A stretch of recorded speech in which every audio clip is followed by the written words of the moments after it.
There's something researchers have been circling around for decades, and the Greenland Inuit figured it out long before modern nutrition science had a name for it. When Danish scientists began studying Inuit populations in the 1970s, they found something that didn't fit the prevailing model: people consuming extraordinary amounts of fat from seal, whale, and fatty fish, yet showing remarkably low rates of cardiovascular disease. Cholesterol and triglyceride levels were lower than in Western populations eating far less fat overall. The difference, as it turned out, was the type of fat. The Inuit weren't eating saturated fat from processed sources.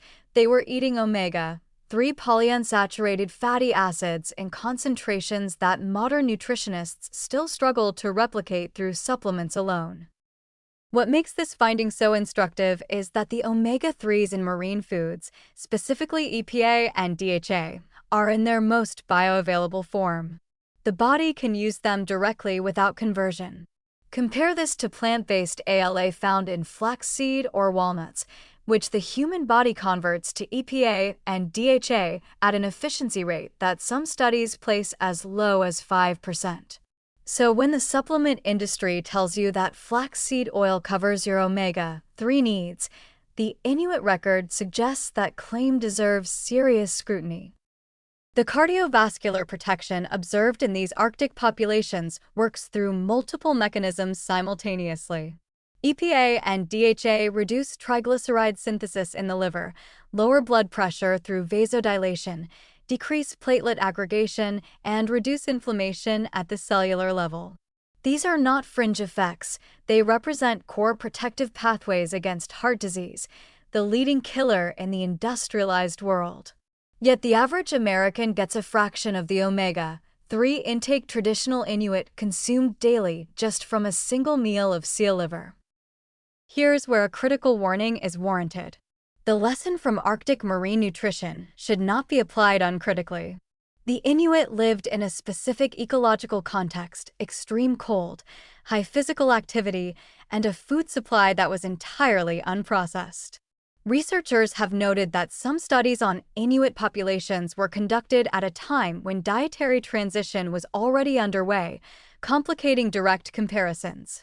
Additionally, genetic adaptations specific to Inuit populations may mean that the protective effects of marine fats don't translate identically to people of different ancestral backgrounds.